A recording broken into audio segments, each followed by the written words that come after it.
Riders ready, watch the gate.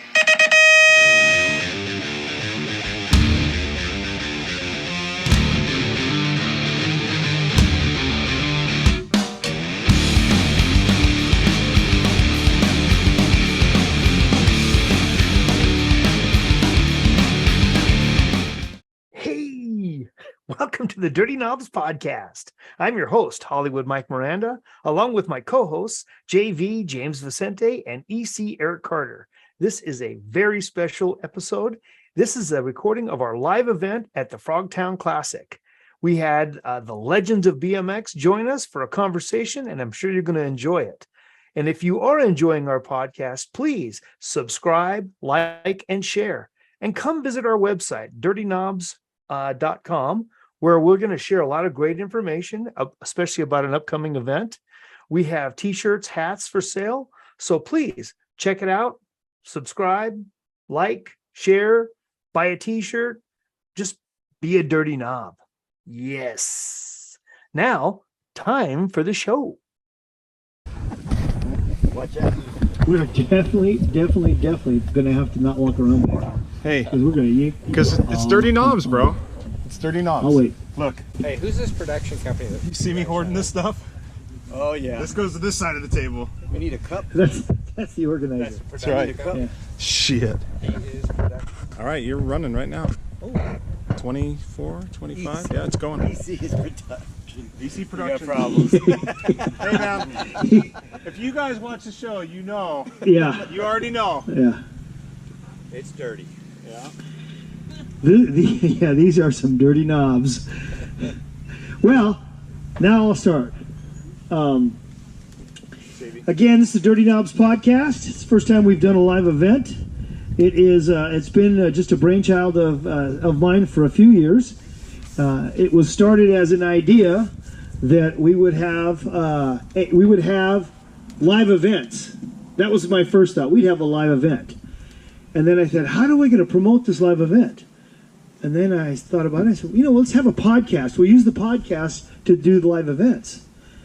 But then we did a podcast. We had the idea of doing the podcast, EC and I, and JV and I. And the first time we tried it, we drove to a friend's, to Robbie Morales'. Cold bikes. Yeah, first we did a one by ourselves, and we spent 3.5 hours just laughing. And my first attempt at editing it was an hour of talking and 2.5 hours of laughing. I mean, it was just hilarious. And we've had this lifelong boyhood friendship between the three of us that has been fun to do.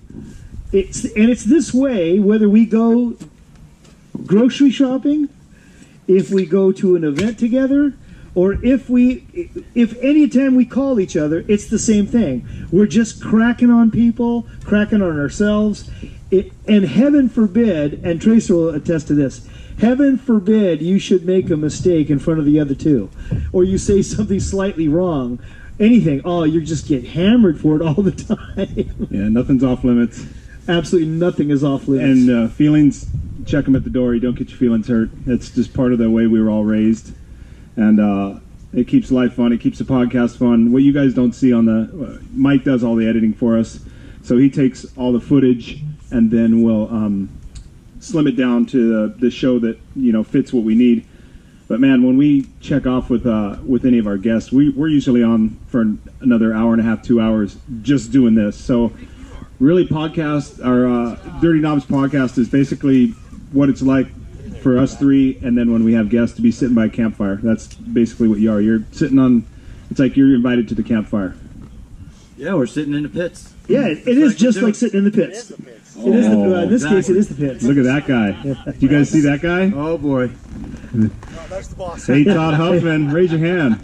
That's the guy right there. Yeah. Huff Daddy. Huff's in the house. Local Northern California racer and SC factory rider and director of marketing for GT Bicycles. And what's the name of your production company now? Pipeline Digital Media. Thank you, Todd Huffman. And yeah, all around good egg. all around good egg. That's right. Yeah. And Angel Camp hot dog eating champion. That's right. Hey, Huff, we need the GT card, dude. We're running low. We need to go buy some more stuff. You got that card for us? Oh, Spencer's the guy now. Spencer's the guy with the GT card now. Spence. Yeah. Well, we have some guests here. We have some special guests. You just met Todd Huffman. He's not a special guest. He's just a great friend. But to my left, well, I'm going to go the opposite way. Walking down the hill now, raise your hand there, is what I'd say the first #1 bike rider, first #1 BMXer ever, Mr. David Clinton. Yeah.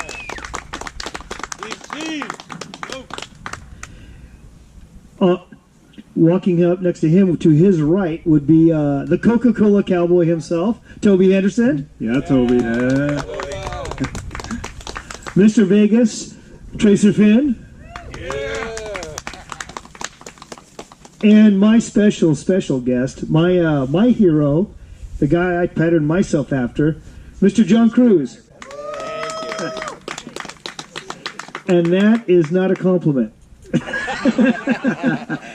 I started by saying thank you. Yeah, I know. You may thank me. I should have known better. Yeah, you should have known better. Yeah. I know that, so what we're planning to do today is we're going to ask, I've given cards out, ask for questions. We're going to take those questions and probably add to them as we go. And it may be questions for one person, but we may ask more than one person. And you guys you should both have, you have a mic here and a mic there, you have plenty, and they're hot, so you can talk at any time. Yeah. Anything you guys want to add before we get rolling? I got nothing. These guys were my heroes when I was growing up as a little kid. I started racing in '78, so all these guys were guys that were, along with Mike as well, were guys that I looked up to, man. So, it's different when you're on the podcast doing it. There's kind of a separation, but to be sitting here with these guys and talking with them in this aspect, it's pretty cool, man. I feel honored to be with these guys and doing this. It's good. I'm excited.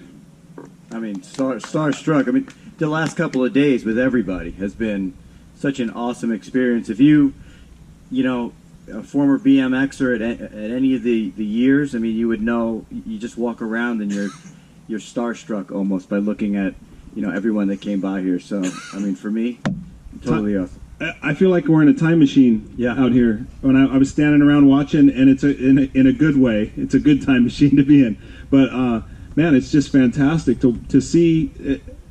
Of course, time machine with the bikes and the equipment and stuff like that, and obviously with these legends and people that have raced over the years. But I think from a time machine, from the vibe, the energy that we have. You can feel the energy is different at this event, and it harks back to what we did and we were racing versus what modern racing is now. Modern racing is cool in its own right and stuff, but there's a different energy on the other side of that hill right there that you can feel as soon as you walk in. And man, I thought it's just amazing. This is my first year here. I'm excited to come back. I'm bringing my family back next year because this is it's incredible. And I want my boys to get a feel of the type of energy I got when I was racing as a kid, and they are making that happen out here. So that's what I got. Hollywood, you got some questions? It's making the rounds. That's right. We're picking them up right now. Hey, we got is that the Pro-Am winner up there? Oh, there he is. Terry T. Yeah. Hey. Dude, I know. I might have to race you next year, man, for $750. 54 years old, not letting no punks beat me. Dude, I will say, I was in between grabbing some chicken fingers and the main popping off the gate. I left the guy at the window. I said, dude, I gotta go. I'll be right back in 30 seconds.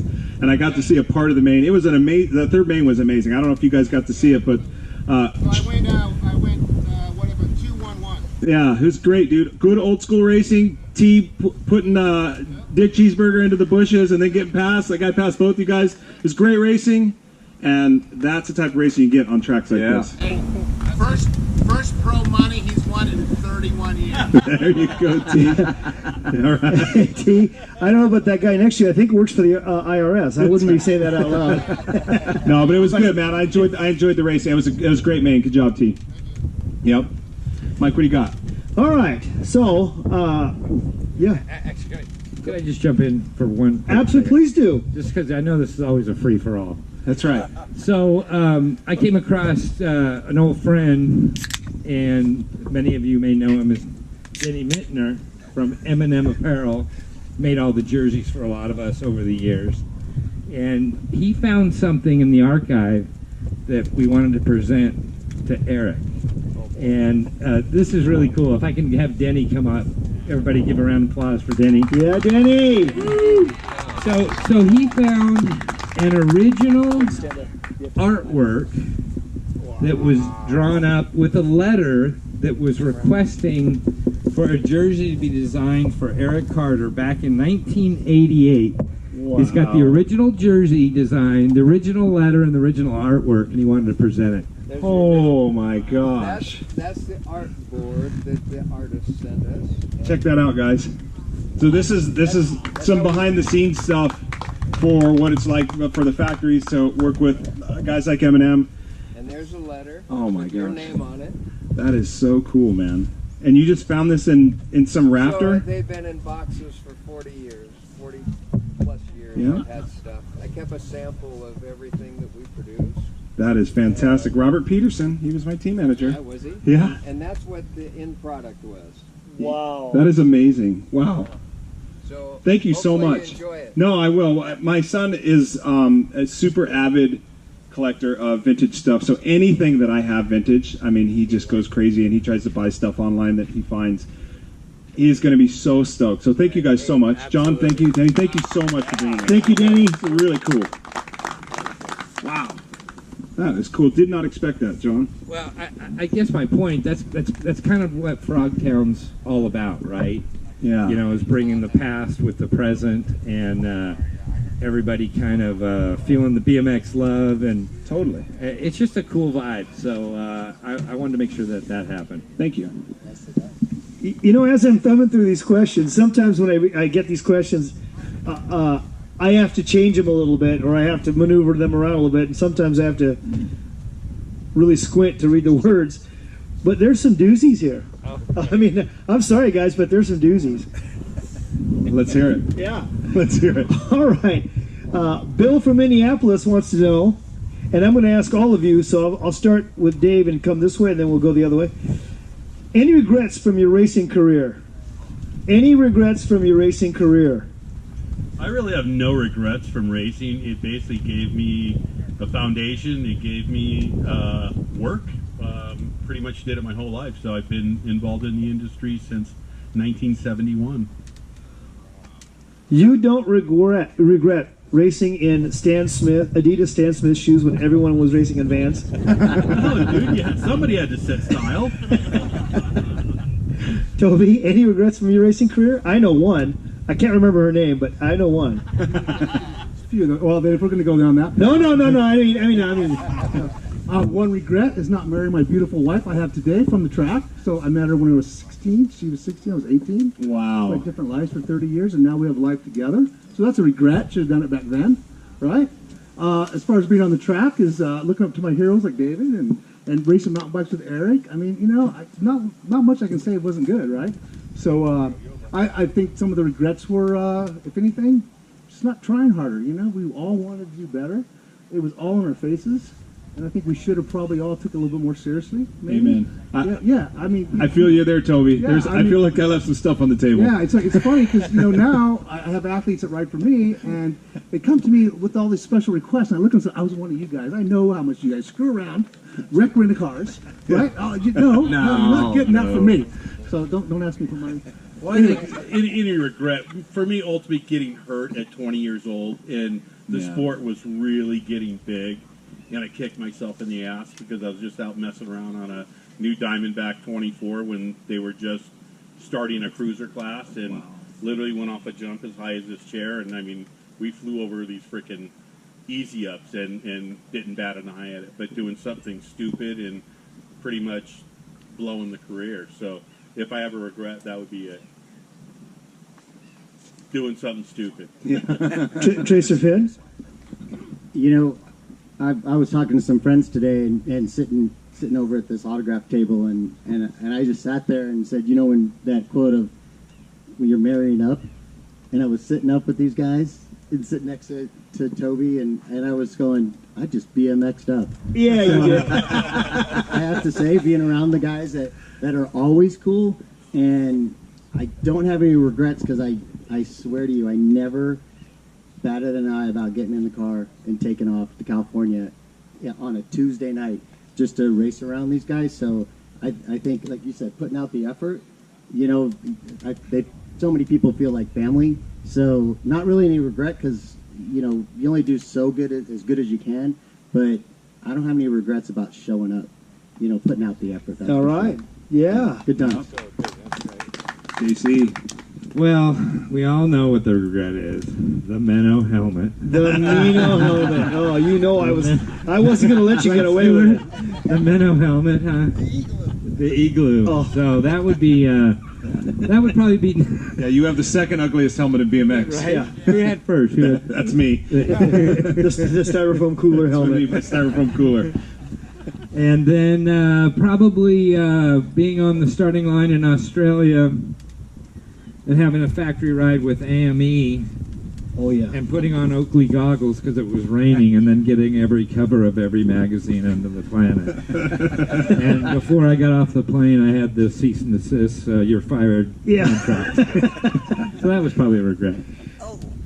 And if you just... Tracer has one. Tracer has a regret. I'm sorry. I was actually just, you know, reminiscing, but Knott's Berry Farm. Anybody race that? Yes. Do you know who won the trophy dash? You know why? Roger stopped every bit of print. My bike didn't make it. I was on CW and I borrowed the demo MCS bike and won 16X and the trophy dash. And they were at the Grands, I guess. And before they got back, I had heard he like stopped at a gas station, people crossing and said, "Oh, Tracer won the trophy dash," and Roger was psyched. And he goes, on an MCS. And, I regret that because so many people put out for us.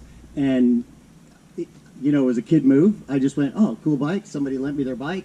I didn't think that I would do that well and ended up doing really good. And he just canceled everything.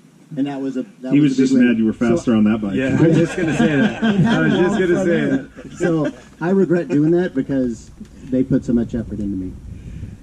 And folks, joining us just now is the Supreme Commander of BMX. I love saying that. Yes. Mr. Stu Thomsen. Yeah, Stu. Stu put some laps in today. Thanks, Mike. Supreme, but yeah, okay. I mean, maybe well, it sounds better than Burrito Supreme. Maybe a Hawaiian combo or something.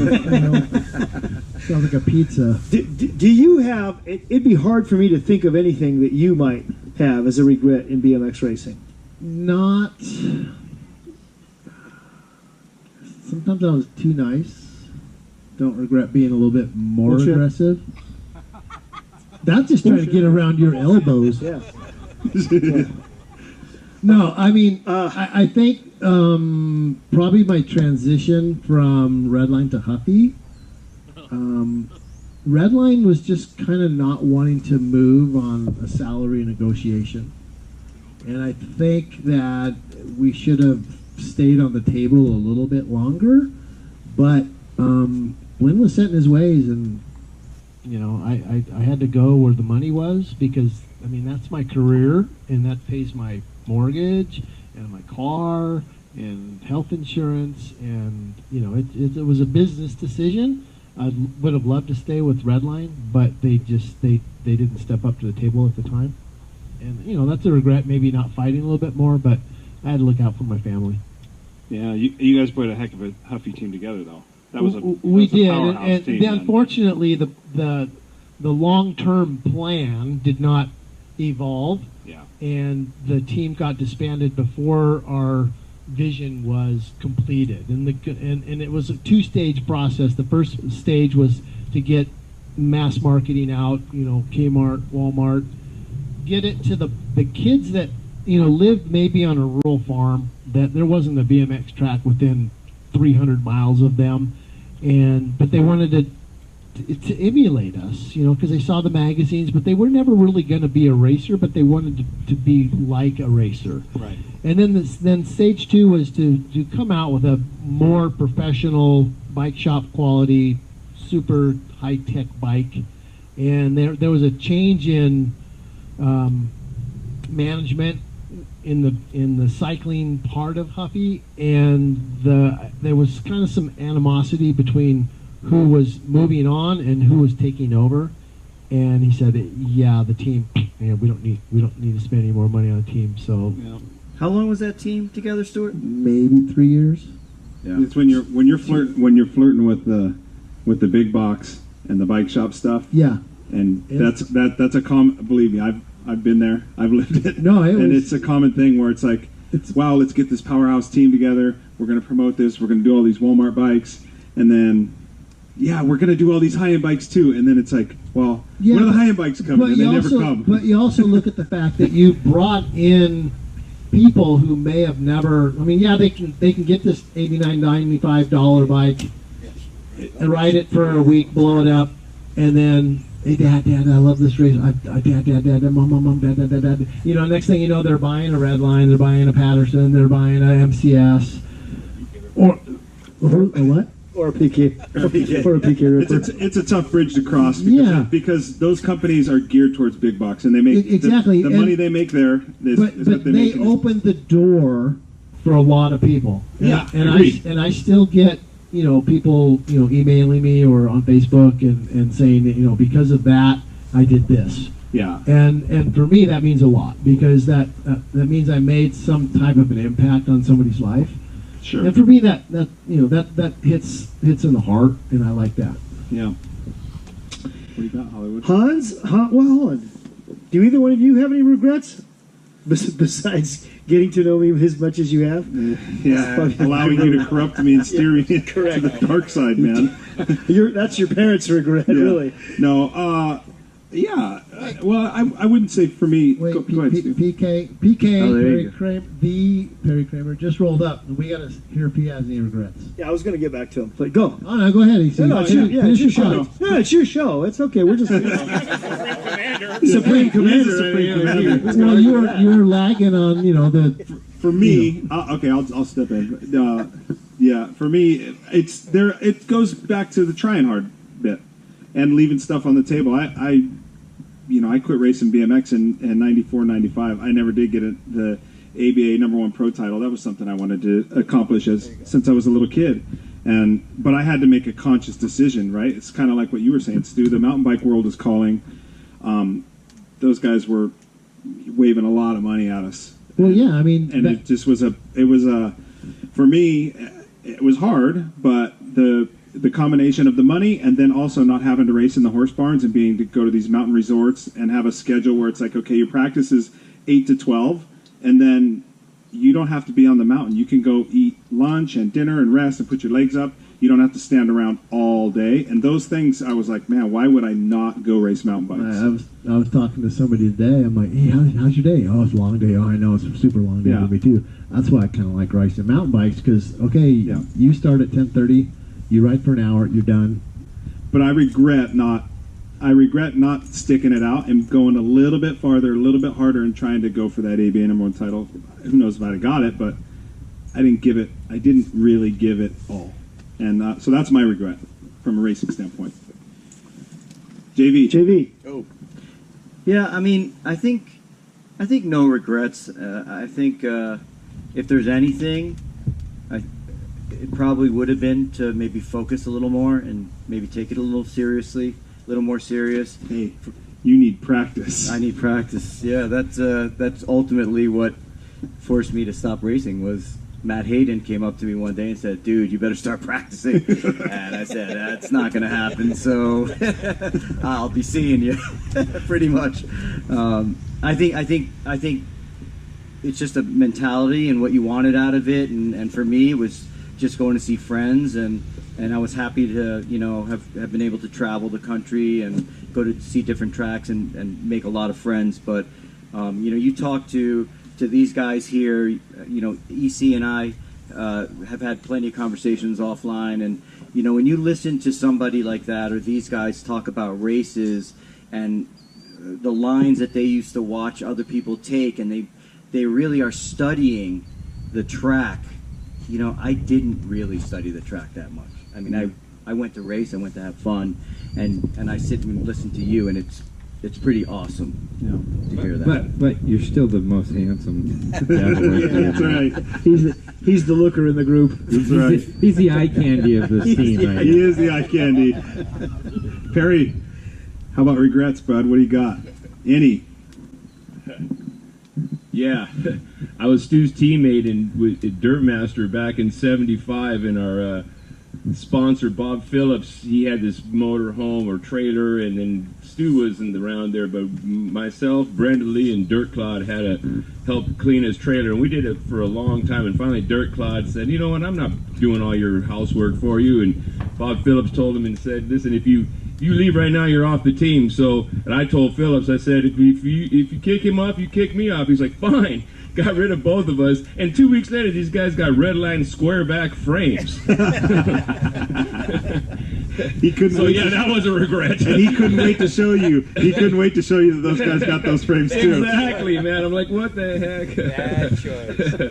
No, the only other one was when I left Mongoose to go for SE. I went to go tell Skip, but some guys already knew. And by the time I went to tell Skip, Skip found out about it. So it was a little bit of an awkward conversation. Yeah. You know, so that was probably that, and maybe not training as hard because I did good, but I had a good time doing it, right? You know, I wasn't maybe as disciplined as some of these other guys.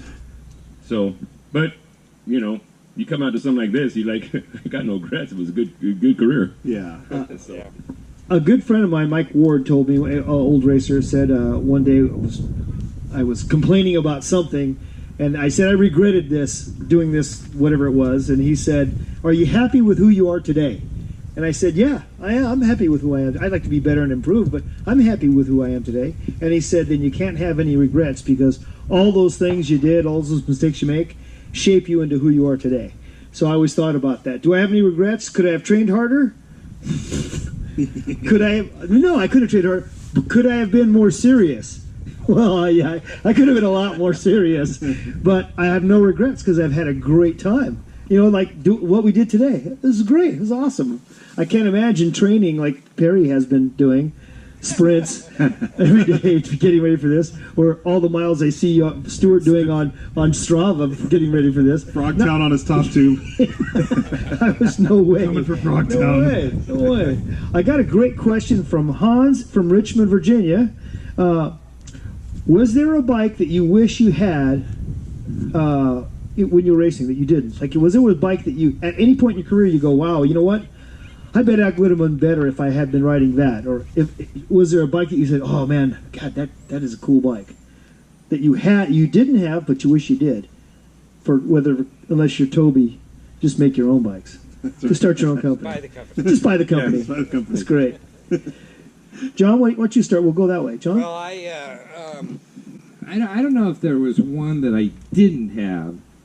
There was one that was really hard for me to ride, and that was the Jammin' Salmon, the Skyway TA. That was a beautiful bike. There were a couple of years that I rode that bike, but man, I would go down the straightaway with tough wheels, and it would just and I'd watch everybody go wham, wham, wham, wham past me. So we called it the Jammin' Salmon because the Skyway TA would flex so much it looked like a salmon swimming upstream. Yeah, with tough wheels. Yeah, you had the perfect storm. Yeah, it was the perfect storm of rubber bikes. yeah. And I'm going to say sort of the newer school, like the hutches that you guys all rode with the short rear end, the long front end. I ride on the front of my bike, and it was like I was on a little 16-inch bike most of the time. And especially lately when you guys are talking about it, would have loved to have some good geometry. That's for sure. So I would say that hutch. I don't know that I can say I wanted something else I didn't have, but I can tell you I had to write a lot of crap, right? So, you sponsor you, you go to write for Raleigh, and then you write a Mongoose with Raleigh stickers on it, and you're like, well, that's kind of the best thing right now we can get. And so I think it was more about not being able to get the things that you wanted because of the sponsors you had to write for, going back to what Stuart's saying, you got to pay your bills. We're pros, trying to make a living at this, and then I go to school, one or the other, right? I didn't want to do that. So I think it's nothing I wanted. It's something I had to ride. But Hutch did give me something that was different, and I think that bike helped a lot. But I don't think there's anything I really wanted. I think it was things that just was forced to ride. Yeah, that's kind of my comment. I don't know. It was. I mean, you got to go way back. For me, it was like 1974. Or prior to that, we had Schwinn Stingrays, and we were, cutting the seat mast an inch, pushing it up so you can put longer cranks on it, still keeping the same probably 16-inch top tube length. It's crazy, something man. Like that. It's crazy to think about. With what they call it back then a gooseneck. But when we raced the Yamaha Gold Cup, I just had to confirm with Perry what was the bike back then, and that made its debut, and it was the Webco. But right after the Yamaha Gold Cup, we got some, and then it was the red leatherline squareback. But it was like, did I have a bike that, or squareback? Is that what it's called? Square. Oh, that's right. But no, there was no one bike that I wanted to ride, because everything after that fact was kind of tailored to some of us, like taller riders. Like Mongoose came out with a little bit longer top tube, because John George was tall, I was tall, so Mongoose came out with a little extra long frame. From then it was DG. They made a quarter inch. But yeah, but there was no one bike that I dreamed and drooled about. At that point, the career was already moving forward. DC? I think if there was a bike that I really wanted to have, I think would be probably the Jimmy Weiner bike that I rode. After riding Kawasaki and pretty much riding a tank and downhill stuff, the bike was awesome. But when it came to flat tracks, like I said, it was a tank. But got on Jimmy Weiner and went to Arizona for the Winter Nationals, put the bike together for the first time the night before the National, and came out and won every moto, semi, main event, and trophy dash. And they were like, this is awesome. And at that point, Skyway came up and offered me some big money, and I signed on with them. And it wasn't too long after that we raced the Weiner Mountain race that Ernie put on. And I have to say, chasing Stewart's ass and all these other guys down that Weiner Mountain and hitting that drop off with tough wheels on was probably the scariest race in my life. And I remember going home and telling my parents that we needed to contact a lawyer and get me out of this contract, because if I have to ride tough wheels, I'm stop racing. It was that scary. And like John said, that was a flexi flyer. I mean, you literally had rubber marks on both sides of the forks, all 4 spots on the rear triangle where the wheels were rubbing. And it's like, what in the hell was I thinking? And the bike was a tank. I mean, at that point, those wheels were heavy and they didn't accelerate fast. But you take those wheels off that bike and it was a rocket ship. And I think going from the really heavy Kawasaki bike and going to that very light bike, I had to totally change my riding style, because one racing these guys, which were on really light bikes and very, very fast guys, and putting a lot of power into that Kawasaki bike just to get it moving, and now trying to translate that power over to a very light bike, that power didn't go into the bike. I was a squirrel, and I had to really learn how to apply the power to be able to ride it well. So. Oh yeah, I was. At least in my mind. So I would say more of a groundhog. Okay, that works. Yeah. But I'd say that would be it. That bike was fun, and I felt really, really good on it that day. And to be able to beat Stewart, John George, and all these guys at that track was a great feeling. How about you, PK Ripper? Yeah, PK. Well, yeah, red light square back. I really lusted after that bike. Just keeps coming back to that square back. Yeah. And then Dirt Cloud got one. Well, when you have a bike with your name on it, it's kind of like you're like locked into riding it, right? But then after, they had the STR1, then he left, we renamed it the Quad Angle, and Rod rode the quad, and I rode Rod's quad, and I was like, I'd like to ride this Quad Angle, I couldn't, there was no way, and then when I left SE and started on with Race Incorporated, they had a bike which was basically a PK Ripper with round tubes on it. Yeah. And at that point, I wanted something a longer bike, because I started seeing, guys that had, Patterson, I think, had a longer bike, Kevin McNeil had a longer bike. I wasn't that big, but all those bikes were short, but I don't know. I mean, not that I don't remember one that I completely lusted over. Now, when I come out to this track now, and I see all these old school bikes, or I go to a bike show, and I really check out a JMC, because I remember seeing those things. People now, they lust after them. And I remember seeing JMC, I go, those things got to break in half in like 3 motos, right? But they probably didn't, But now you look at certain bikes, like a Power Light or something that was trick back then, but I never paid any attention to it. So, but I'd probably say the Quad Angle is probably the bike, for a while there. You mean the STR1? Yeah. The STR1. And then, oh man, when he told us he was leaving for Redline, that was, oh my God, I wasn't there when he told us. I just heard about it. It was like, oh man. So you didn't tell Scott, if he leaves, I'm leaving. I learned my lesson. Oh, you learned your lesson, didn't you? Yeah, learned his lesson. Yeah. Hey, we just had another Hall of Famer legend join us, Mr. Eddy King. Yeah, Ed. Did you hear the question? No. The question is, have you ever slept with a teammate? We were going to save that one. No. Oh man, the question was there ever a bike that you were lusting for, that you didn't have the chance to race, that you wanted somebody else's bike? I just always thought that the bikes you were riding always fit you well, and I didn't like you. So I was always looking, wow, why is this guy? Don't like you. I don't like, see that? Eddie, you only rode, if I'm thinking right, 3 bikes, right? DG, Torkers, and Diamondback. Yeah, I rode a FMF Junior Pro during that 77 tour. Yeah. Before that, it was at DG.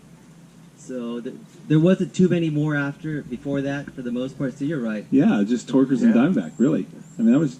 DG, I put DG right there with them, even though I wasn't factory sponsored. Yeah. I kind of was, got the leftovers, co-sponsored stuff from DG. Yeah. But yeah, mainly those companies. All right, we have a question from Lance in California. I actually like this question. Who did you dislike lining up next to on the gate? Go ahead, easy. Going for me? Yeah. I don't know. That's kind of... Because I always felt I had like a bullseye on my back for the most part, wherever I went. I mean, you can start off... I don't know. I don't really thought... Not Mike, because he was no. Yeah. crooked on the gate? Yeah. I think it was every evening at Woodward Camp. Oh, practice? Practice at Woodward Camp. Those were tough nights. I think I look back at your career and the rivalry that you had with Chris Hopkins and Lee Medlin. That was and the magazines made a big deal about it. And Lee Medlin lived it. Honestly, folks, I got to be honest. I did not like Eddy King. Did not know him. I did not like Eddy King because in my neighborhood I practiced in gate starts with Lee Medlin, his rival. So if you're his rival, then you're my rival too, even though I don't race you. So I did not like Eddy King forever. The enemy. He was the enemy. He was the enemy. He was the enemy. Just like, I don't care. If you're an LA Dodger, I like you. If you get traded to another team, I don't like you anymore. You're dead to me. You're dead to me. Yeah. But, through the years, quickly actually, as soon as I got to hang around with him, I just loved the guy. I love making fun of him. Don't worry. With a podcast, I'm going to tell you, I'm ready for him. He's prepping. My favorite thing to do, Eddie seems to always want to, when he stretches out and he's sitting there, he always wants to put his hand on a chair. Yeah. And so I always walk up and rest my testicles on his hand. That's my favorite thing to do. Eddie seems to like it. Eddie seems to love it. You know, he used to move his hand away. I don't know. I think we're in a new plateau in our relationship. We noticed Eddie putting his hand upside down now when he puts his hand on the back of chairs. Hey, Mike. That's nuts. It's nice to have friends with thick skin. It's all good. Oh, goodness. Anyone else? Anyone else want What was the question? to? Who did you dislike lining up next to on the gate? Well, I think. Well, sorry, John. Go ahead, sir. I'm doing this again. I'm going the opposite way. It wasn't who I disliked; it's who I wanted to be next to. Right? Yeah. A whole different thing. I want to ride next to him because I can trust him. Larry. I could go off and jump with Harry and know we're not going to hit each other. Right? So I think it was more about who I wanted to be with. Right? So I looked at that versus who I didn't want to be with. Well, who would you not want to go off a jump next to? Yeah. Oh boy, let's not go there. Let's go there. Sounds like you almost avoided it. Yeah, almost. I'm gonna throw you right back under the bus, No, man. see, I'm trying to avoid all this, right? So anyway, no, I want to say there was guys I wanted to race with more than there was guys I didn't. Right? That's mine. Sorry.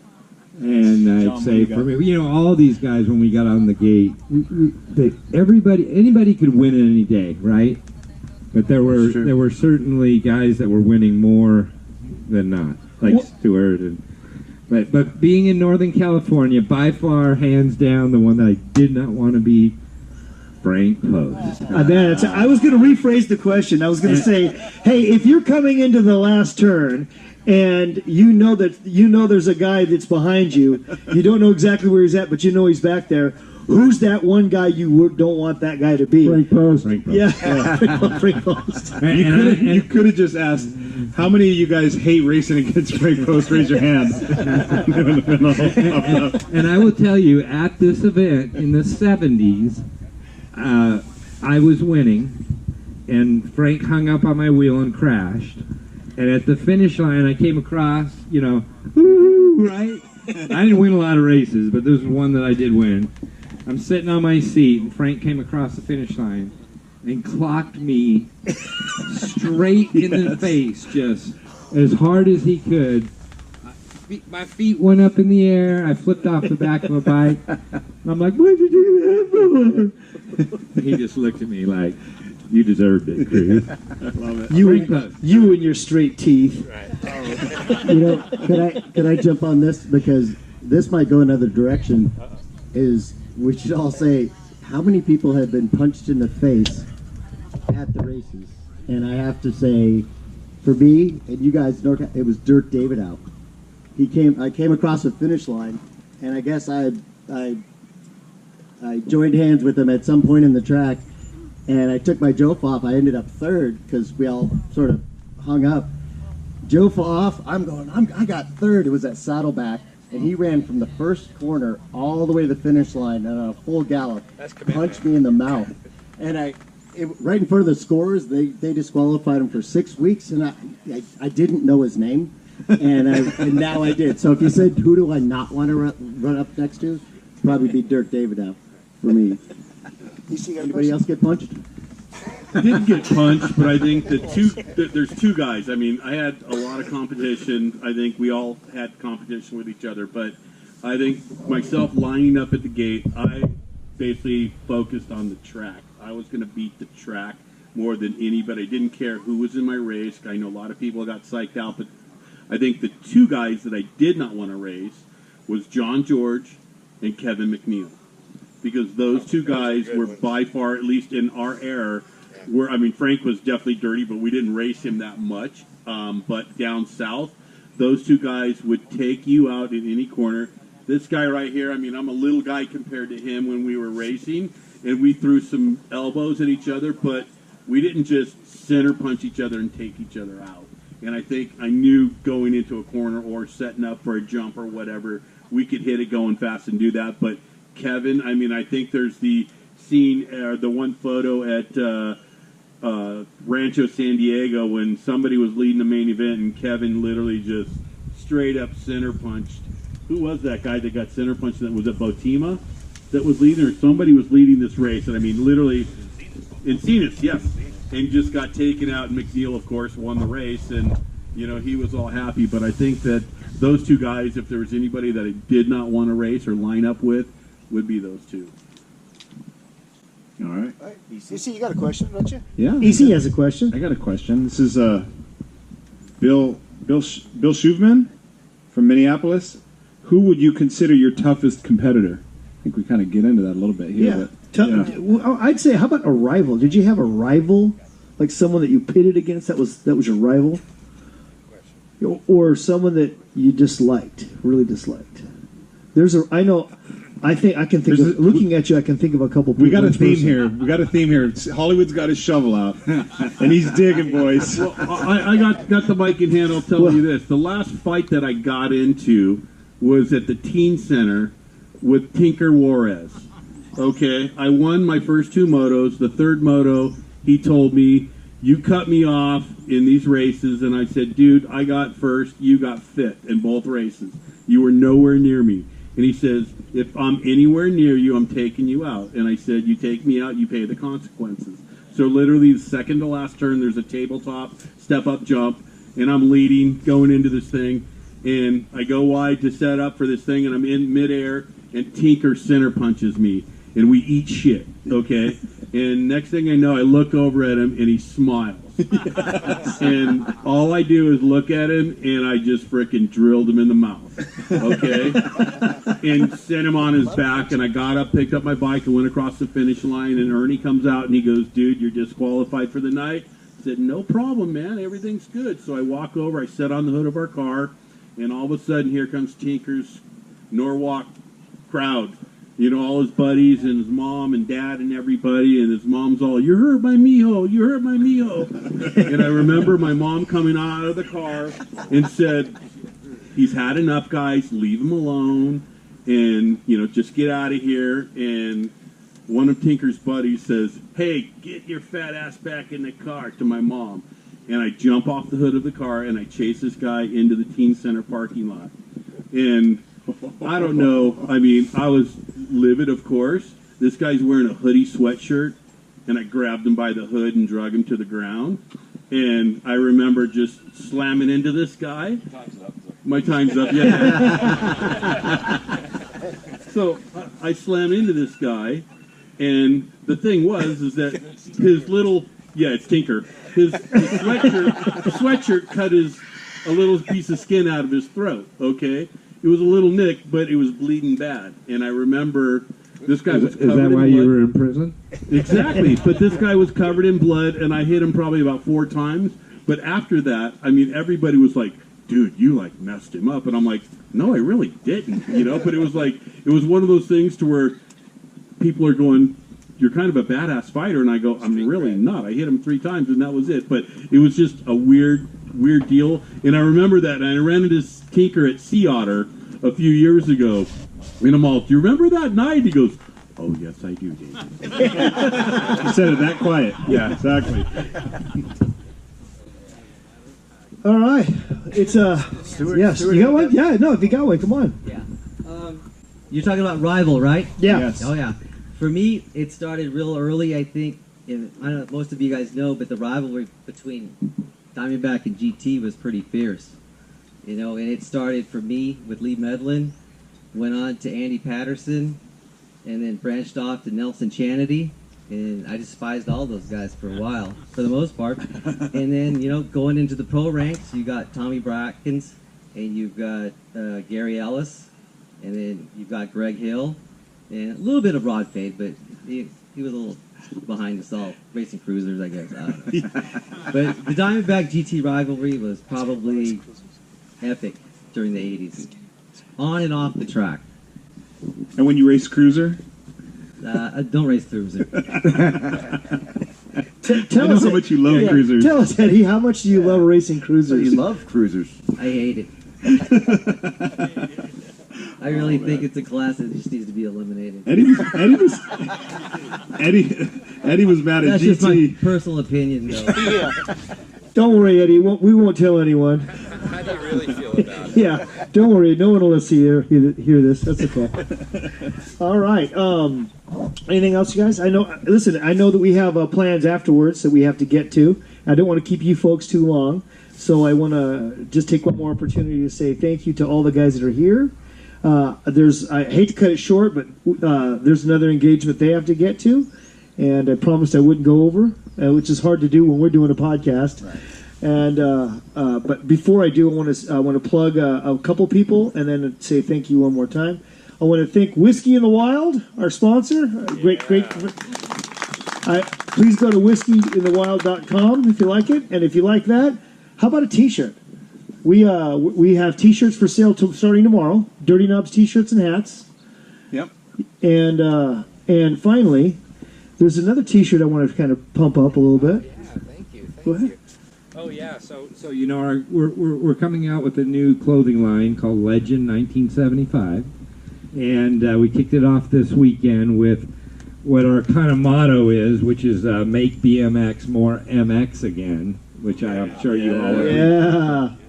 And we will be dropping soon with T-shirts of some of these riders, like Stuart, as one, and David, and Mr. King in Hollywood, and part of the proceeds will go to the charity of their choice, which was kind of cool. We could tie it all back together.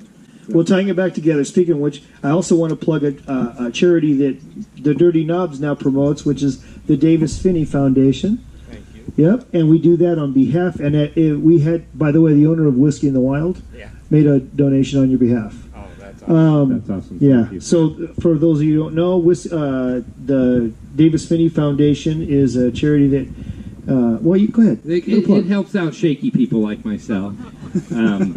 And no, it essentially, obviously, I have Parkinson's, and You what? I know it's. I thought I'd let it out of the bag this time, but our friend Justin Shepard said last night. He goes, "I bet he has terrible penmanship." He's got a good golf game, though. I can vouch for that. No, essentially, you know, for an incurable disease like this disease, we want to cure, right? But the Davis Finney Foundation is all about living with Parkinson's and helping those that have Parkinson's and their caregivers, get through it. So, if you would all take a look at it, I'd appreciate it. Thank you. Thank you, Mr. John Cruz. Our great friend and teammate, Tracer Finn. Thank you for coming out tonight. You're awesome. Mr. Toby Henderson, can you tell us a little bit about ABC? Just real quick. And then we'll pass Dave. I don't know if it's ABC, but it's racing. Tell us whatever you want to tell us. Well, I don't know. It's all these other brands. No, it's more about putting all the stuff from the past into one place, and we're bringing back these brands like Racing, Cook Brothers, kind of things. Botima, because I love the guy. But Slingshot, maybe that's another one. Anyway, no, but I think the biggest thing, since we're talking about that, is the BMX action thing that we're doing. That everybody knows about that. Our nonprofit, our 501c that Jill and I are kind of heading up. But I think that we've been meeting a lot with Oz lately, and we keep telling Oz how important he was for us and what he did for us. Amazing. And the guy turns around and says, "No, you guys, I just took what you guys did and put it in a magazine." We're like, no, you made us. No way. He will not take any credit for it. So we're really happy to do that for him. We're happy to bring the past, the present, and future of BMX, just to make it all one thing. And ABC's kind of about that, but it's more the BMX Section 501c that I'm really proud to be a part of and being supported by Oz and what he did for all of us. Because without that guy and without that magazine, I think we wouldn't have the deals that Stuart all got. So that's what I like to say. And I will say, I don't know if you guys got a chance to see the program for this weekend, right? I saw it for the last 3 weeks, yes. Yeah. No. If you guys have seen the program. Well, I'm not saying you, Toby. I'm saying these people. Yeah.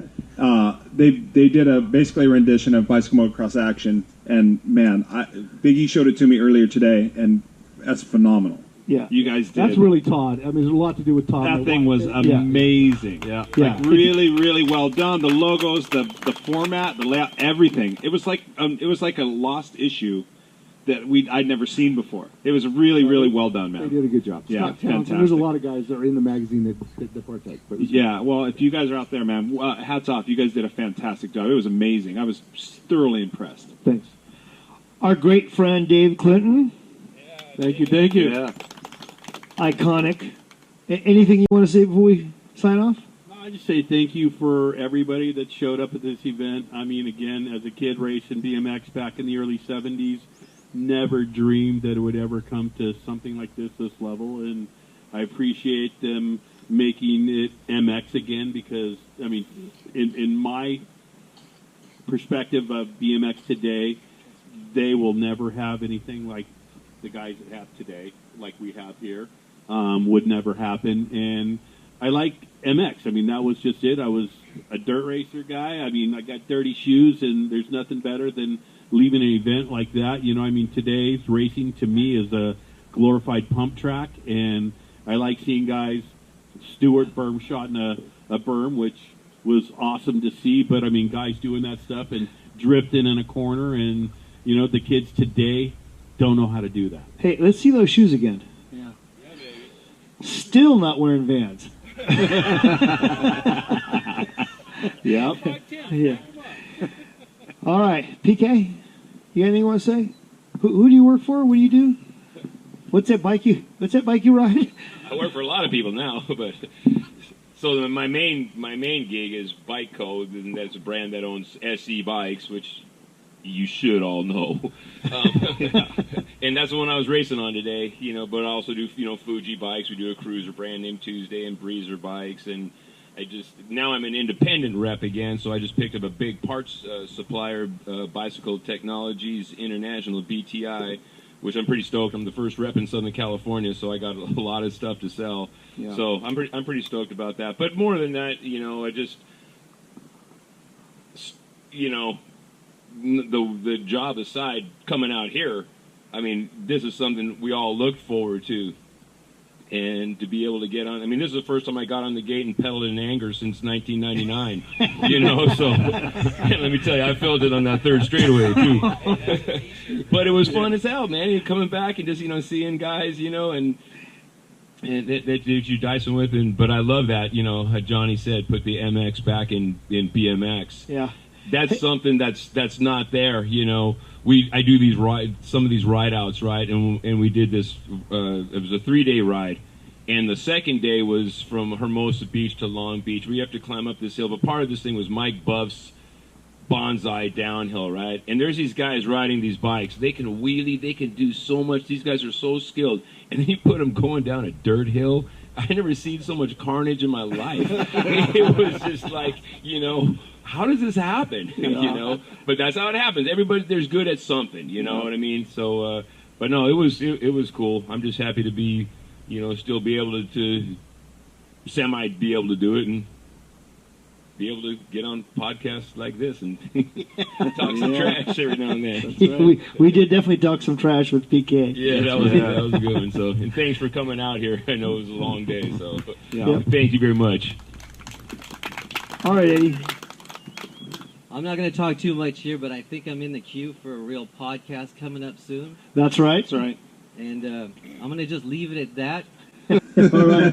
Yeah. We're going to dig a whole lot of information out of him then. Yeah. I don't want to give anything away. Eddie, we'll put you in front of Charles. Yep. Yeah, right in front of Charles. We had Charles lined up, but we're going to put you in front of Charles.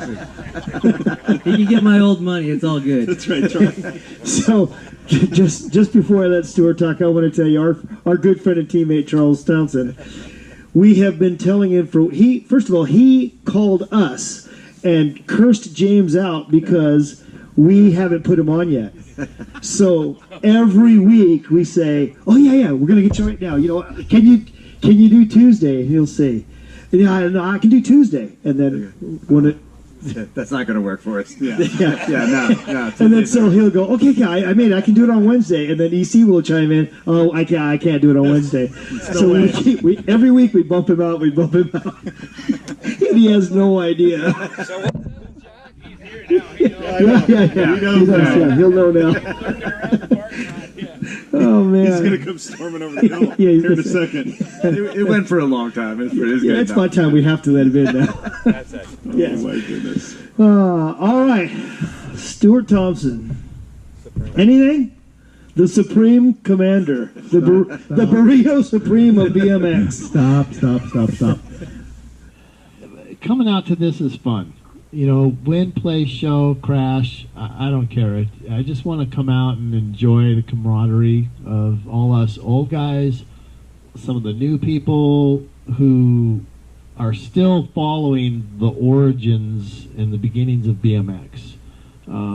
Some of the racers nowadays, they just don't know where it came from, in my eyes. Now, that may not be true, but I mean, I just enjoy coming out. I mean, it's been probably 7 years since I've actually been on a track and started on a gate. And I mean, I've done some appearances, but nothing at this caliber. And it's fun, and I'm fit, and I like riding, and I just like putting on a good show for the people, you know. And I hope I get a participation ribbon. Well, you definitely put a show on today. No, well, I guess I'm gonna have to crash somebody then. Yeah, I hear you, Stu. I feel the same way, man. I didn't get to I didn't compete this weekend. I'm going to next year when I come back. I just didn't plan for it, and quite frankly, I was scared to death to ride a 20-inch down the start hill because I haven't been on a 20-inch in years, man. Try riding a 45-pound 20-inch monoshot. Yeah. So hey, try it with smoke bombs. Yeah. So it was hot back there. But I'm with you, Stu. I think this event is a really, really special event, man. And the like I alluded to before with the vibe that we have here and the energy that is contained, it's different, man. It's different than when you go to a normal track now. And there's so much positivity, and everybody is just hyped on everything. And I think it's really important for our sport. I know there's not a lot of new school kids racing, but there are some. And I think it's really important for new school riders to know their history and know their roots. And I think this is a good way for this to kind of keep that alive a little bit, right? And then Toby with the magazine, you know, I think there's a platform there for it to not get lost. And so to be able to come here and be a part of this, just on the outside, just being a spectator and cheering you guys on, and man, it's so cool. Like, this is a really, really fun weekend, man. I loved it. I'm loving it. It's great. Yeah, I mean, if we all make some people smile, then our job is done. Yeah, totally. I think I'll maintain to be a spectator. That's my goal. That's my you goal. and Hollywood are racing That's my goal. You're racing side hacks next year. You guys are.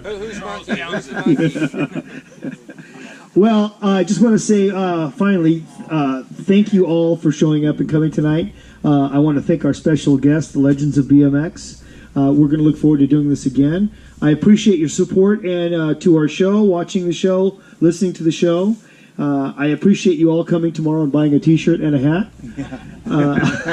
Thank you in advance. Yeah, thank you in advance for that. Some whiskey. Yeah. I keep waiting. Every other day I go to the post office box and I don't see that package. It's coming. Just saying. See? Hey, have you subscribed? Have you subscribed on YouTube? Have you subscribed on YouTube to the Dirty Knobs podcast? Yes. I just hit the like button. See? If you will subscribe, then we put hey Siri, pick a number between 1 and 800 and whatever the subscribers are, and she spits a number out, and then I go down the list to that number, and I pick that person, and I send them a box every time we do an episode. So if you want me to send you something, all you have to do is subscribe. Good answer. What's the name of this podcast? Yeah. It's called the Burrito Supreme of BMX. Hey, seriously, folks, thank you guys for coming out. Yeah, thanks for thank sharing you. with us. Thank you. And a very special thank you to our Legends of BMX. Yeah. You're all a bunch of dirty knobs. Hey, dirty knobs. We're asking you, our friends, to make a donation on behalf of John Cruz to the Davis Finney Foundation, and that can be done at davisfinneyfoundation.org. That's DAVISPHINNEY foundation.org. Listen, your gift makes a difference, and together we're helping people live better and building healthier Parkinson's communities. So listen, on behalf of John Cruz and the three of us here at the Dirty Knobs. Thank you, man. I appreciate it. Well, I hope you enjoyed that one, you bunch of dirty knobs. I'm going to send a box out to somebody who subscribes. So please do that. Subscribe, hit the subscribe button. Comment if you have anything to say. We'd love to hear it. And we will be back out here in 2 weeks with another one. And thanks to our sponsors. Speaking of which, we are going to read some commercials to you now. Thanks for showing our sponsors the love, because they're showing it to us. Thanks again, and we'll catch up to you soon. And then sing it out right now. All right, coming live and direct from the Colt Clubhouse in Santa Ana, California. Come on down and get all your BMX needs. We're giving away free air for your tires. That's all I got, brother. That's great. That's great. All right. Now. It's perfect. Perfect. Kinda, designed for your journey. On the road, on the trail, or on the racetrack, you can count on Kinda quality. Our tires are engineered for performance and value across a wide range of interest and applications. See why Kinda is the right choice. It's your move. Imagine how bikes can lead to a healthier, more connected world. Bikes set us apart, free to explore and move and experience our relationships with people and places like nothing else can. At Ceres, we don't just imagine a more bikeable world. We're all in, making it happen. SR Sun Tour shares your passion of cycling. We are committed to giving you the highest level of service in the industry, along with products that hopefully will exceed your expectations. Serving riders is the cornerstone of our business, and we pride ourselves in doing it. Hopefully. Hopefully. Velocity Bike Park is the premier bike park for riders in Southern California, with 25 miles of world-class trails, obstacles, flow track, and races for mountain biking, gravel, and BMX. ABC, the American BMX company, bringing you brands like Race Inc., Cook Brothers, Botima, Box, Kuwahara, and BMX Action. Check them out at abmxc.com. ODI Grips, the world leader in grip technology, home of the lock-on grip system. Check them out over at www.odigrips.com. 4416 Designs commercial, take one. There you go. All right, 4416 Designs. We make shirts, but we don't sell them. We're just giving back to the sport. If you're out at Ukaipa BMX and you need a shirt, hit me up. I'll hook you up with one. Yeah, I love that. Mega Design Group is a full-service marketing firm. They handle everything from logos to advertising to packaging. Having over 25 years experience in the print and marketing fields, they can handle any hurdle. Check it out at megadesigngroup.com. Cool Stop Brake Pads. High-performance bicycle brake pads since 1977. Check them out at coolstop.com. That's KOOLSTOP.com. Supercross BMX. What can we say? Our lives revolve around BMX. Founded in 1989 to build the ultimate BMX race frame, they've never strayed from that vision. Hey, for more details, check it out at supercrossbmx.com. Amy Grips is dedicated to using all of its manufacturing strengths, including engineering, research, and development, to successfully prepare for future growth while demanding that the quality of its products provide consumers with complete satisfaction. Making grips since 1974. Check them out at amegrips.com. If you have a Sena cycling helmet, you know what it's like to ride connected. Sena got their start in communications for the motorcycling industry, where they're now a leader. Sena brought their same tech that goes into those helmet-to-helmet motorcycle communication systems into cycling helmets. Sena bike helmets have an integrated microphone and 2 speakers hidden right into the shell. Sena helmets connect together on a mesh or Bluetooth network so you can talk to your friends while you ride without shouting over wind noise, even if you're not side by side. That is super cool, especially in the trails. Sena helmets also pair with smartphones, so you can listen to your playlist without blocking out ambient noise, and you can take phone calls and even hear turn-by-turn GPS directions. Check out the podcasts that we listen to. These are our friends. We wouldn't be here without their help. So give them a check out. And finally, keep it dirty.